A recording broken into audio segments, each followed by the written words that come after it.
नमस्कार. प्रत्येकाला वाटत असतं की 1 जानेवारी म्हणजे आपला न्यू इयर आहे, तर काही जणांना वाटतं की नाही, चैत्र महिना गुढीपाडवाचा म्हणजे खरा आपला नवीन वर्ष. पण तुम्हाला माहिती आहे की ज्योतिषानुसार ज्या तारखेला तुमचा जन्म झाला आहे ती तारीख त्या दिवसापासूनच तुमचं न्यू इयर सुरू होतं.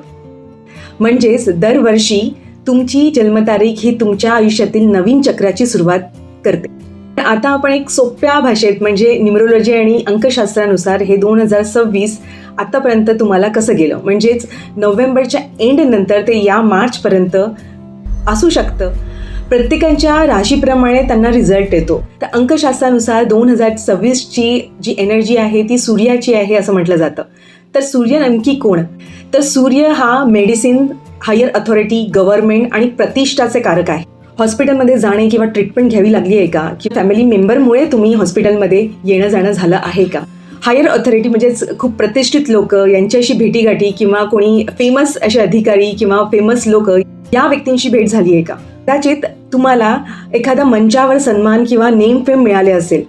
आणि हे लक्षात असू द्या की गव्हर्नमेंट हे सूर्याचंच कारक आहे, कारण आजच्या काळात राजा हा गव्हर्नमेंट आहे, म्हणून प्रत्येक गव्हर्नमेंट कुठेतरी हायलाईट होताना तुम्हाला दिसत असेल. एक लक्षात ठेवा की ज्योतिष हे तुम्हाला मार्ग दाखवू शकतो, घाबरू शकत नाही. त्यामुळे जेव्हा किंवा ज्योतिषाकडे तुम्ही जाल तर तुम्हाला समजेल की तुमच्यामधल्या क्वालिटीच्या नुसार म्हणजे तुमच्याकडे जी शक्ती आहे त्यानुसार तुम्ही काय पुढे पाऊल घेऊ शकता. ज्योतिष हे फक्त 70%च काम करतं, बाकी 30% हे तुमच्या हातात आहे. म्हणून कर्माला जास्त प्रायोरिटी द्या. जितकं तुम्ही चांगलं कर्म कराल त्याप्रमाणे तुमची कुंडली ही डिझाईन होत असते.